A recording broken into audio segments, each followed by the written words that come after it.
السلام علیکم۔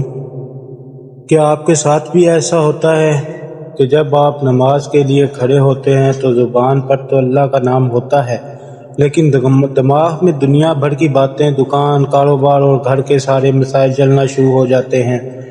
آخر نماز میں ہمارا دل کیوں نہیں لگتا؟ آج میں آپ کو ایک ایسی 3 باتیں بتاؤں گا جن پر اگر آپ نے عمل کر لیا تو انشاءاللہ تعالی آپ کا دل نماز سے کبھی نہیں بھرے گا۔ نمبر 1، نماز کا ترجمہ سیکھیں۔ جب ہمیں معلوم ہی نہیں ہوگا کہ ہم اللہ کے سامنے کھڑے ہو کر کیا کہہ رہے ہیں تو ہمارا دماغ ادھر ادھر ہی بھٹکے گا۔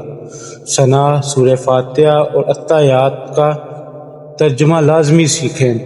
حالانکہ ہمیں پتہ ہونا چاہیے کہ ہم اللہ اکبر کر رہے ہیں تو آخر ہم کیا بول رہے ہیں، ہم رکوع میں جا رہے ہیں کس کے آگے جھک کے اور کیا بول رہے ہیں، ہمیں پتہ ہوتا نہیں ہے اور ہم اپنے زبان میں جو رٹا ہوا ہے پڑھ کے فارغ ہو جاتے ہیں۔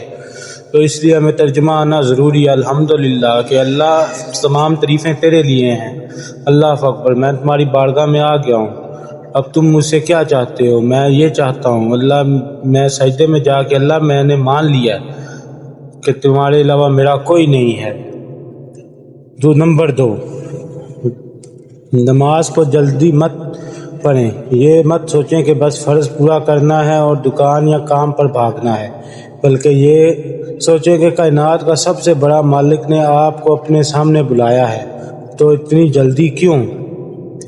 نمبر 3، نماز میں کھڑے ہو کر یہ سوچیں کہ شاید یہ میری زندگی کی آخری نماز ہو اور اس کے بعد مجھے دوبارہ سجدے کا موقع ہی نہ ملے گا۔ جب آپ یہ سوچیں گے تو آپ کے دل میں خود بخود شوق پیدا ہوگا۔ اللہ پاک ہم سب کو سچے دل سے اور دھیان سے نماز پڑھنے کی توفیق عطا فرمائے، آمین۔